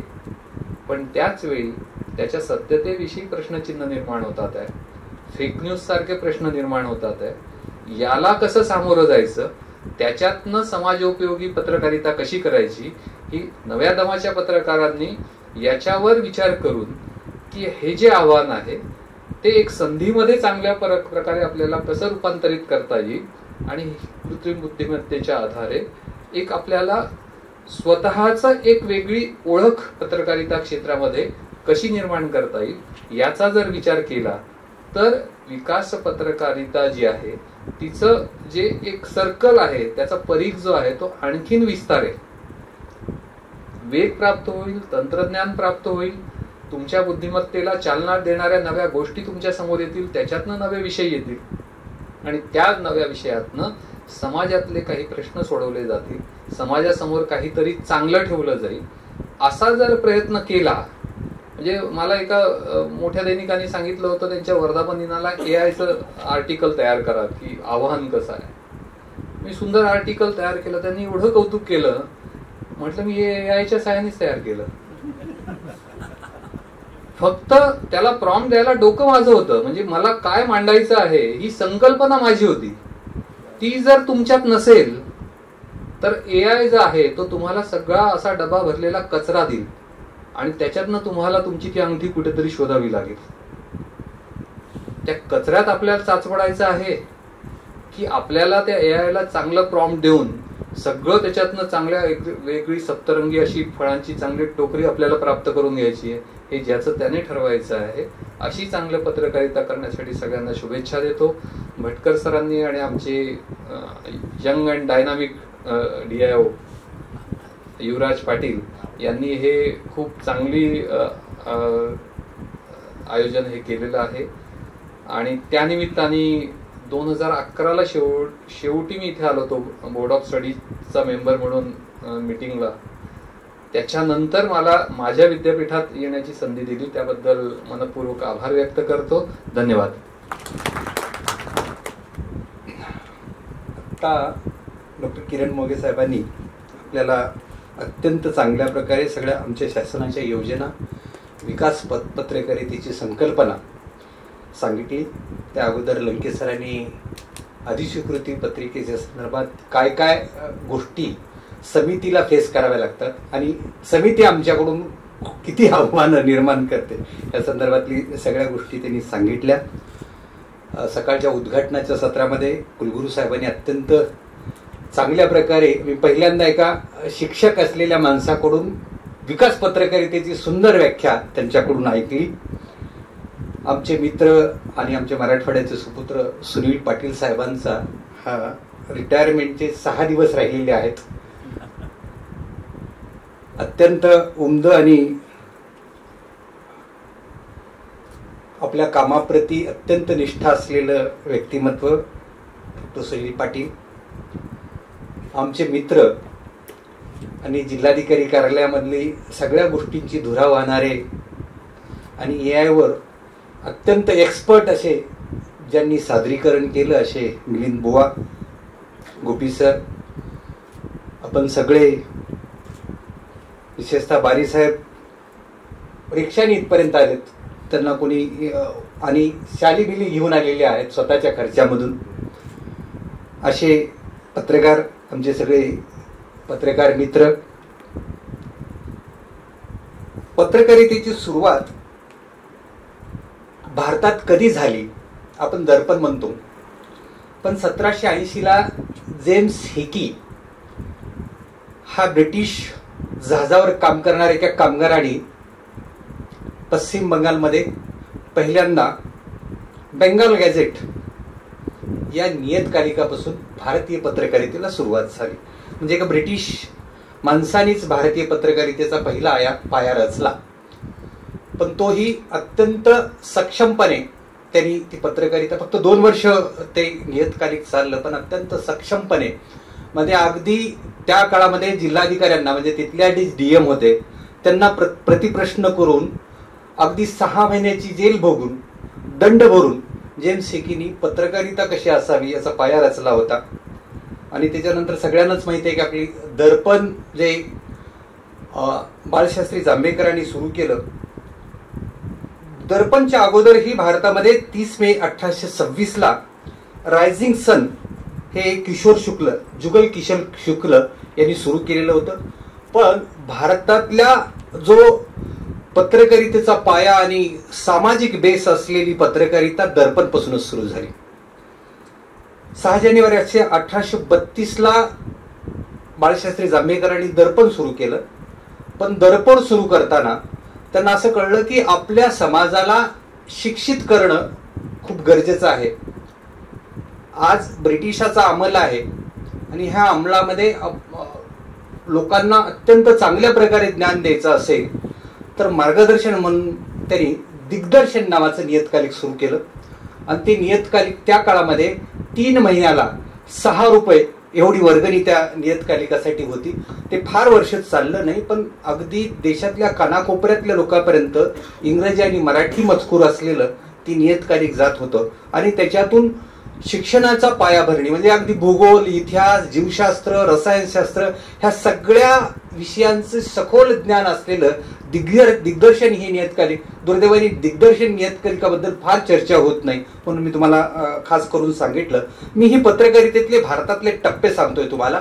आणि 1832 नंतर अनेक 1840ला मुंबई अखबार निघाले. मुंबईमध्ये 2-3 वर्तमानपत्र सुरू झाले. आणि आपल्याला सगळ्यांना माहिती की स्वातंत्र्य चळवळीमध्ये खऱ्या अर्थाने पत्रकारांची भूमिका अत्यंत महत्वाची ठरली. ती टिळकांच्या 1840ला 2 जानेवारी 1881ला मराठा हे इंग्रजी दैनिक, आणि त्याच्यानंतर 1च वर्षांनी 4 जानेवारी 1881ला केसरी हे वर्तमानपत्र सुरू झालं. आणि भारतामधल्या पत्रकारितेची स्वातंत्र्याप्रतीची जी निष्ठा आणि चळवळीत काम करणारी अनेक लोक ह्या पत्रकारितेमध्ये आली. आणि आता किरण मोघे सरांनी सांगितले की पत्रकारितेचे जे टप्पे होते ते टप्पे सुरू झाले. आणि 1927ला भारतामध्ये रेडिओ आला. आणि पुढल्या 2 वर्षांनी त्या रेडिओचं ऑल इंडिया रेडिओ झालं. आणि रेडिओ हा लोकमनाचा आरसा झाला आणि अत्यंत लोकप्रियतेच्या शिखरावर रेडिओ पोहोचला. दूरदर्शन 1965ला पंडित जवाहरलाल नेहरूंनी दूरदर्शन सुरुवात केली आणि दूरदर्शनचाही त्या काळात लोकप्रियता प्रचंड मोठ्या प्रमाणात होती. दूरदर्शनच्या किंवा एकूण टेलिव्हिजनच्या इतिहासातली सगळ्यात मोठी क्रांतिकारी घटना म्हणजे रामायण आणि महाभारत. अगदी गावागावात आणि शहरातले शहरं सुने पडायचे अशी ही एकूण जी ही होती. आणि 1991ला ग्लोबलायझेशनच्या होण्याच्या अगोदर सॅटेलाइट चॅनल्स भारतामध्ये आले आणि खऱ्या अर्थाने पत्रकारितेला एक नवा आयाम मिळाला आणि सॅटेलाइट चॅनल सुरू झाले. आज घडीला जवळजवळ 912 सॅटेलाइट चॅनल आहेत. त्याच्यातले एंटरटेनमेंट सोडले तर 388 हे न्यूज बेस्ड चॅनल आहेत. हे सगळं घडत असताना आपल्या भारतामध्येच नव्हे तर जगात सोशल मीडिया नावाचं एक नवं प्लॅटफॉर्म ज्यांनी माध्यमाची व्याख्याच बदलून टाकली आणि सर्वसामान्यांनाही पत्रकार करून टाकलं, असं सोशल मीडियाचा शिरकाव झाला. आणि तुम्हाला आश्चर्य वाटेल की भारतामध्ये फेसबुक वापरणाऱ्यांची आज घडीला जी संख्या आहे ते 44.8 कोटी, म्हणजे जवळजवळ 44 कोटी 80 लाख एवढे लोक फेसबुक वापरतात. आणि ह्याचा थ्रेट माध्यमाला आहे का तर निश्चित आहे. रेव्हेन्यूचे आकडे जर बघितले, मी मुद्दाम रेव्हेन्यूचे आकडे काढलेले आहेत.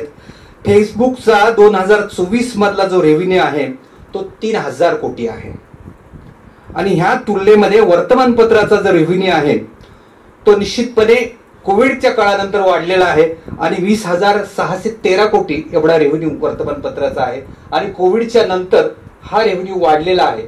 पण इलेक्ट्रॉनिकचा रेव्हेन्यू जवळजवळ 13% घसरलेला आहे आणि इलेक्ट्रॉनिक मीडियाचा रेव्हेन्यू जो आहे तो 151 कोटी होता 2023 मध्ये, तो 24ला कमी होऊन 170 कोटी पर्यंत आलेला आहे. मी रेव्हेन्यू याच्यासाठीच सांगतोय की सोशल मीडियामध्ये आता वर्तमानपत्रात काम करणाऱ्या लोकांना मल्टीमीडिया अप्रोच म्हणून अत्यंत महत्वाचं ठरलंय. त्याच्यातलं युट्यूब, जे अनेकांची युट्यूब चॅनल आहेत, त्या युट्यूब चॅनलचा जो रेव्हेन्यू आहे तो 14,300 कोटी एवढा 2024 मधला आहे आणि याच्यातले जवळजवळ 10,000 कोटी रुपये हे युट्यूबनी सगळे काम करणारी जी आता याच्यात लोक आहेत त्यांना सगळ्यांना दिले जातात आणि त्याचं अवरेज जर काढलं भारतामधलं तर 11,000 रुपये महिन्याला प्रत्येक युट्यूबर कमवतोय सरासरी. म्हणजे हे प्लॅटफॉर्म अत्यंत महत्वाचं आहे. पण हे सगळं करताना तुम्ही शासनाच्या ज्या योजना आहेत त्या योजनांना फ्लॅश करणं खूप गरजेचं आहे. या सगळ्या योजना आहेत ते सर्वसामान्यांपर्यंत जाणाऱ्या आहेत. म्हणून त्या योजना जर आता सोशल माध्यमामध्ये अत्यंत कमी शब्दामध्ये ह्या सगळ्या गोष्टी मांडायच्या, तुम्हाला माहिती आहे की एक्स नावाचं जे प्लॅटफॉर्म आहे, ज्याला ट्विटर अगोदर म्हणत होते, 280 शब्दामध्ये त्याच्यात व्यक्त व्हावं लागतं आणि ट्विटरचं एक्स झाल्यानंतर संख्या प्रचंड मोठ्या प्रमाणात कमी झालेली आहे. पण ते अजूनही क्लास बेस प्लॅटफॉर्म आहे, मास बेस नाहीये. मास बेस प्लॅटफॉर्म जे आहेत आता सोशल मीडियातले ते फेसबुक आहे, व्हॉट्सअप हे मेसेंजर आहे आणि आता इंस्टाग्राम खूप मोठ्या प्रमाणात, आणि युवकांची संख्या इंस्टाग्रामवर भारतातल्या प्रचंड मोठी आहे आणि जगभरातला ह्या सोशल मीडियावरला जो रेव्हेन्यू आहे तो अत्यंत झपाट्याने वाढतोय आणि भारतातलं मार्केट त्याच्यासाठी अत्यंत पूरक आहे. त्याच्यामुळे प्रत्येक जण या इन्स्टावर आणि फेसबुकवर आपल्या जाहिराती प्रमोट करण्यासाठी आपल्या सगळ्यांनाच वाटतं की फेसबुक आणि इंस्टाग्राम फुकट आहे, पण अजिबात नाही. तुम्ही गुगलला सर्च करा आणि तुम्हाला वॉशिंग मशीन जर पाहिजे असेल आणि तुम्ही कुठल्या कंपनीची घ्यायची असं जर गुगलवर सर्च केलं तर दुसऱ्या सेकंदाला तुमच्या प्लॅटफॉर्मवर, फेसबुकवर असेल किंवा इंस्टाग्रामवर असेल, त्याच्या जाहिराती दिसत आहेत. याचा अर्थ एआयचा वापर करून तुमची मेंटॅलिटी हे करून तुमच्या ह्याच्यावर लगेच जाहिराती सुरू होत आहेत. याच्या अर्थ भारतातला जो मार्केट आहे आणि भारतातला जो युथ आहे, जे 18 ते 35 वयोगटातला वर्किंग फोर्स जो आहे, त्या वर्किंग फोर्सची जगातली सगळ्यात मोठी वर्किंग फोर्स भारतात असल्यामुळं सगळ्या जगाच्या नजरा भारताच्या मार्केटवर लागलेल्या आहेत आणि त्याचं सगळ्यात महत्वाचं टूल्स प्रमोशनचं हे सोशल मीडिया आहे. तर मित्रहो, पण शासन ज्यावेळेस ह्या सगळ्या गोष्टी काम करतं ते शासनालाही वाटतं की हा सगळ्यात चांगल्या ज्या गोष्टी आहेत, सर्वसामान्य माणसापर्यंत जाणाऱ्या ज्या गोष्टी आहेत त्या तुम्ही टिपाव्यात. प्रत्येक वेळेस निगेटिव्हच न देता सकारात्मक बाबी, शेवटी माध्यम जे पेरतात तेच समाजामध्ये उगवतं. हे अगोदर प्रत्येक संपादकांना ओपिनियन लीडर म्हणून ओळखलं जायचं. 450 शब्द मर्यादाच्या अगोदरचे जे अग्रलेख होते, आता 400-450च्या पेक्षाही कमी अग्रलेखांची शब्दांची संख्या झाल्या. त्या काळामध्ये एखाद्या वर्तमानपत्राच्या संपादकीयवरून राज्यातल्या प्रश्नांचा रोख आणि त्या शासनकर्त्यांना आता समाजाला काय पाहिजे आहे हे करण्यासाठी एक नवी दिशा मिळत होती. पण अजूनही ते दिवस गेलेले नाहीत. रेव्हेन्यू बघितला, सर्क्युलेशन कमी झालं असेल पण रेव्हेन्यू वाढलेला आहे, हा निश्चितच आनंदाची गोष्ट आहे. पण मित्रहो, समाजात ज्यावेळेस चांगले काम करणारे लोक असतात, शासनाच्या विविध योजना घेऊन जे लोक काम करतात, मी उदाहरण म्हणून सांगतो, नासरी चव्हाण नावाची एक पूर्व मेळघाट मधली आदिवासी मुलगी, जिचं शिक्षण 12वी झालेलं होतं, तिला एका प्रश्नाने प्रचंड अस्वस्थ झालं आणि 2 ते 3 वर्ष तिने त्या प्रश्नावर काम केलं आणि 3 वर्षानंतर एक अहवाल आला आणि पूर्व मेळघाटमध्ये, एकूणच मेळघाटमध्ये मृत्यूचं, गर्भ झाल्यानंतर पुढे जे बालमृत्यू होते त्याचं प्रमाण खूप मोठ्या प्रमाणात होतं.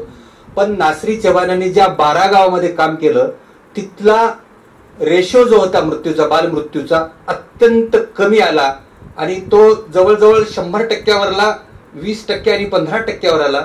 आणि हा चमत्कार, का तर त्या काळामध्ये प्रचंड मोठ्या प्रमाणात हा हाहाकार होता आणि मेळघाटमध्ये प्रचंड मोठ्या प्रमाणात बालमृत्यू होत होते. पण ह्या मुलीनी, नासरी चव्हाण असं काय केलं आम्हाला कळल्यानंतर आम्ही तिच्या गावात गेलो, तिला भेटलो. मी आणि ॲडिशनल कलेक्टर असे दोघेही गेलो होतो अकोल्याला असताना. तर ही नासरी चव्हाण इयत्ता 12वीला असताना ती जवळजवळ 12 किलोमीटर चालत जायची आणि चालत यायची तिच्या पाड्यावरून, आणि तिने शिक्षण घेतलं.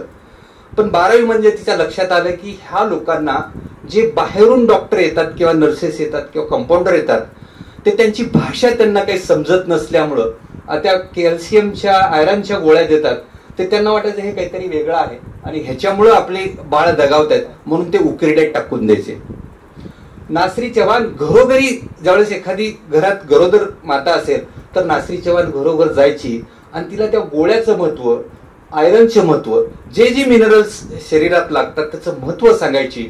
आणि ते महत्व सांगितल्यामुळे तिच्याच भाषेत सांगितल्यामुळं ते त्यांना पटायचं आणि त्याच्यातून ते गोळ्या खायला सुरुवात केली आणि त्याच्यातून बालमृत्यूचं प्रमाण खूप कमी झालं. नासरी चव्हाण एवढंच केलं नाही तर प्रत्येक शेतामधल्या लोक, आदिवासी लोक खत वापरत नव्हती, त्याला सेंद्रिय खत म्हणजे गावागावात तिने उकिरडे तयार केले, तिला प्रशिक्षण देण्यात आलं. आणि ह्या सगळ्या गोष्टीवर ज्यावेळेस रिपोर्टिंग केलं लंकेसाहेबांनी, त्याच्यावर एक मोठ्या प्रमाणात मी एक लेख लिहिला होता, तो रविवारच्या पुरवणीला आला. आणि त्याच्यानंतर नासरी चव्हाणचं नाव खूप मोठं झालं. दूरदर्शनने तिला पुरस्कार दिला, कृषी विद्यापीठाने तिला पुरस्कार दिला, राज्य सरकारने पुरस्कार दिला आणि जिल्हा माहिती कार्यालयाच्या ह्याला नंतर सगळ्या चॅनलने तिला उचलून धरलं. हे विकास पत्रकारितेची ताकद आहे. आणि नंतर मग नासरी चव्हाण हे नाव देशातच नाही तर ब्राझीलला एक खूप मोठी कॉन्फरन्स होती जागतिक, तिथं तिला बोलवलं आणि हे सगळं जिल्हा माहिती कार्यालयाच्या रिपोर्टिंग वरून झालं. म्हणून जिल्हा माहिती कार्यालयाची रिपोर्टिंग जरा थोडीशी इकडं तिकडं बघून जर झाली तर खूप चांगलं काम होऊ शकतं आणि शासनाच्या योजना सर्वसामान्यापर्यंत पोहोचवणारी लोक पण निर्माण होऊ शकतात. हे एक उदाहरण झालं. देशमुख नावाची एक अकोला तालुक्यातली एक स्त्री होती, अंगणवाडी सेविका होती आणि मला वाटतं 18 एकर शेती होती आणि कर्जबाजारी नवरा झाला आणि त्यांनी आत्महत्या करून जीवन संपवलं. ही महिला कधीही घराच्या बाहेर निघालेली नाही, अंगणवाडीपर्यंत जायचं आणि घरी यायचं. पण ज्यावेळेस पतीला मृत्यू झाला, मुलगा 10वीला होता, या बाईनी कंबर कसली आणि रात्री ती शेतात जायची आणि दिवस उघडण्याच्या बरोबर देशमुखाची बाई त्याच्यामुळे गावात काय होईल म्हणून ती पहाटे जाऊन सकाळपर्यंत सगळं शेतातलं काम करायची. आणि एकाच वर्षामध्ये 18 एकर मधलं सोयाबीन एवढं मोठ्या प्रमाणात झालं, 12 ते 13 लाख रुपयाचं सोयाबीन केलं आणि तिला कळलं की नवरा आपला फक्त 1.5 लाखाच्या कर्जासाठी फाशी घेऊन मेलेला आहे. त्या स्त्रीनी झपाटल्यासारखं पुढल्या 3 वर्षात काम केलं. मुलाला इंजिनिअरिंगला, शेगावला इंजिनिअरिंगला घातलं, नंतर स्वतःचं ट्रॅक्टर घेतलं, वाडा बांधला. त्या महिलेला जिल्हा माहिती कार्यालयाने आणि जिल्हाधिकारी कार्यालयाने प्रमोट केलं. तिला राज्य शासनाचा कृषी विभागाचा पुरस्कार मिळाला, दूरदर्शनचा पुरस्कार, एबीपी माझा, सगळ्यांनी तिला गौरवलं आणि ती त्या भागातली प्रेरणेचं एक उदाहरण झालं की स्त्री ही किती समर्थ असू शकते आणि आत्महत्या हे कुठल्या ह्याचं सोल्युशन नाहीये, तर खंबीरपणे उभं राहून जर काम केलं तर काय होऊ शकतं हे त्या देशमुख बाईंनी दाखवून दिलं. आणि अनेकांना, आणि त्या काळात आम्ही त्यांना जिल्ह्याचा अँबॅसेडर म्हणून केलं आणि त्यांचे तोडक्या मोडक्या जे शब्दात का होईना पण आम्ही भाषणं ठेवले आणि त्याचा परिणाम निश्चितपणे झाला. आणि हायकोर्टाने पण त्या गोष्टीचा अत्यंत चांगला उल्लेख केला. त्या काळामध्ये जी श्रीकांत म्हणून कलेक्टर होते त्यांचा गौरव हायकोर्टाने केला. ह्या सगळ्या छोट्या, आणि तुम्ही सगळ्या वर्तमानपत्रवाल्यांनी, चॅनलवानी ह्या सगळ्या गोष्टी उचलून घेतल्या. सर अजून एक म्हणजे जे बेरोजगार युवक आहेत त्यांच्यासाठी सांगतो की रोजगार हा तुमच्या इनोव्हेशन मधून येतो. परळी खोऱ्यात रेवंडी नावाचं गाव आहे, सातारा जिल्ह्यातलं परळी खोरं हे अत्यंत प्रसिद्ध आहे. त्या गावामध्ये तिथं रेवंडी म्हणून तुम्ही कधी जरी रामदासांच्या तिथे गेला असेल तर डाव्या बाजूला ज्यावेळेस तुम्ही सह्याद्री चढता तिथं रेवंडी एक गाव आहे. त्या रेवंडी गावचा प्रमोद भोसले नावाचा एक मुलगा मुंबई विद्यापीठातून त्यांनी MSc कशामध्ये तर सुगंधी याच्यावरला MSc केलं, केमिस्ट्री, गोल्ड मेडलिस्ट. 1 वर्ष त्यांनी एका अत्तर बनवणाऱ्या कंपनीमध्ये नोकरी केली आणि त्याच्या लक्षात आलं की हा प्रचंड मोठा धोका आहे. आणि अत्तरमध्ये किंवा उदबत्त्यामध्ये जे अत्तर वापरलं जातं त्याच्यात केमिकल आहे आणि त्या केमिकलमुळे प्रचंड मोठ्या प्रमाणात कॅन्सर होत आहेत. त्याचे रिसर्च आले आणि त्या मुलांनी ठरवलं की आपण नोकरी सोडून देऊन आता नैसर्गिक सुगंध निर्माण करण्यासाठी काम करू. आणि तो मुलगा देशातल्या सगळ्या पर्वतरांगावर गेला आणि सगळ्या सुगंधी वनस्पती आणल्या, तिथून त्यांनी शेतात लावल्या. आम्हाला कळलं, आम्ही आमची सगळी टीम घेऊन गेलो. त्याच्यावरलं अत्यंत चांगलं रिपोर्ट त्यावेळेस झालं, फेसबुकवर लिहिलं आणि त्याचा प्रचंड मोठा गवगवा झाला. आणि साताराच्या जिल्हा माहिती कार्यालयाचं फेसबुक पेज 1.5 लाखापर्यंत त्याचं हे झालं. आणि प्रमोद भोसलेला शासनाने शेततळ आणि ज्या ज्या गोष्टी लागतील त्या बोलून घेऊन दिल्या. आणि प्रमोद भोसले हा आज सातारा जिल्ह्यातल्या युवकांचा आयकॉन बनलेला आहे. ही विकास पत्रकारितेची ताकद आहे की ह्या सगळ्या गोष्टी जर केल्या आणि पद्धतशीर, आणि असं नाही की लोकांना ह्या गोष्टी भावतात, लोकांना मनापर्यंत ह्या गोष्टी जातात, फक्त त्यांच्यापर्यंत जाणारे प्लॅटफॉर्म वेगवेगळे आहेत. आणि पत्रकारांनी जर ह्या सगळ्या गोष्टी अधूनमधून केल्या तर समाजातला खूप वंचित घटक जो आज आत्मविश्वास काही प्रमाणात गमावून बसलेला आहे, आत्महत्यासारख्या महत्वाच्या गोष्टी, त्यांच्यापर्यंत ह्या सगळ्या योजना जर गेल्या आणि त्या प्रभावीपणे गेल्या तर निश्चितच चित्र बदलतं. गेल्या 2-3 वर्षामध्ये राज्य शासनाने एवढ्या प्रचंड मोठ्या प्रमाणात योजना सुरू केलेल्या आहेत, शेतकऱ्यांसाठी खूप मोठ्या प्रमाणात योजना केलेल्या आहेत. पण शेवटच्या घटकापर्यंत पोहोचवण्यासाठी आता साधनं खूप झालेली आहेत. भारतामध्ये आज अँड्रॉइड फोन वापरणाऱ्यांची संख्या 50% आहे आणि त्याच्यातल्या सगळ्यात जास्त भारतामधला अँड्रॉइड फोन वापरतात ते महाराष्ट्रातील लोक वापरतात. म्हणजे अगदी गावपाड्यातल्या लोकांपर्यंतही अँड्रॉइडचा फोन आहे. त्या ह्याच्यापर्यंत जाणारं माध्यम आता आपल्याकडे आलेलं आहे. आपण सगळेजण याला जर मदत करत राहिलात आणि शासनाच्या योजना जिल्हा माहिती कार्यालयाशी संपर्क करून जर करत राहिलात तर निश्चित चांगलं भवितव्य आपल्या समाजाला आहे. आणि भारत हा उद्याचा विकसित राष्ट्र म्हणून होत आहे. GDP वाढतो आहे, सर्वसामान्यांच्या खिशात पैसा येतो आहे. आणि ह्या सगळ्या गोष्टीचं जे वाहक बनायचं असेल आणि सर्वसामान्यांना उत्थानाच्या चळवळीमध्ये आपल्याला सहभागी व्हायचे असेल तर ह्या सगळ्या गोष्टी कराव्यात. वेळ होतोय. मला या माध्यम प्रशाळाचे आभार मानतोय की स्वतःहून त्यांनी आमच्यापर्यंत आले आणि आपण एक वर्कशॉप घेऊयात, कार्यशाळा घेऊयात. आणि लंके साहेब आणि मोगे साहेबांच्या डोक्यात होतच की कार्यशाळा घ्यायची आहे. आता जे काही पत्रकार आले त्यात अत्यंत होतकरू आणि गुणवत्ता असणारे पत्रकार आहेत. त्या सगळ्यांचे मी आभार मानतो. संयोजन केल्याबद्दल माध्यमशास्त्र विभागाचे कुलगुरूंचे भटकर साहेबांचे सगळ्यांचे आभार मानतो आणि थांबतो. जय हिंद, जय महाराष्ट्र. मी फार वेळ आपला घेणार नाही. प्रारंभीच माध्यमशास्त्र प्रशाळेचे भटकर सर आणि त्यांच्या सहकाऱ्यांचे मनपूर्वक आभार यासाठी व्यक्त करतो की त्यांनी मी निवृत्त होत असल्याबद्दल जो माझा सत्कार या ठिकाणी केला त्याबद्दल मी त्यांचे मनपूर्वक आभार मानतो. कारण खूपदा काय होतं की ही सगळी पिढी जी आहे तर ती मला असं वाटतं की इलेक्ट्रॉनिक मीडिया असेल किंवा या सगळ्या वरवरच्या बातम्यांच्या संदर्भामध्ये परंतु जाणीवपूर्वक संपादकांना प्रयत्न करावे लागते की येणाऱ्या पत्रकारांना विकास पत्रकारितेचे विषय देऊन त्यांना या सगळ्या संदर्भामध्ये सखोल विश्लेषणाची सवय लावावी लागेल आणि त्यासाठी पत्रकारांच्या कार्यशाळा सुद्धा घेण्याची गरज आहे. खूपदा म्हणजे मी नव्या जर्नलिझमचे मुलं जेव्हा माझ्याकडे येतात किंवा तर बघितलं खूपदा या नवी पिढी दैनिकाकडे फारसा वळण्याकडे यांचा कल नाही आहे. तर ती सगळी पिढी ही इलेक्ट्रॉनिक मीडिया किंवा बाकीच्या सगळ्या माध्यमांकडे त्यांना आपल्याला हे जाणीवपूर्वक प्रयत्न करावे लागते की ही दैनिकांकडे सुद्धा कशी वळतील आणि त्यांना या संदर्भातल्या कार्यशाळा घेण्याचा खूप मोठ्या प्रमाणात गरज आहे असं मला वाटतं. कारण डेव्हलपमेंट पत्रकारिता विकास पत्रकारितेसाठी खूप वेळ द्यावा लागतो, विश्लेषण करावं लागतं, डेटा असेल सर्वेक्षण असेल या सगळ्यांची सांगड घालून तुम्हाला मांडणी करावी लागते. तर ही सगळी वेळ देण्यासाठीची एक तरुण पिढीला हा जाणीवपूर्वक प्रयत्न करावा लागेल.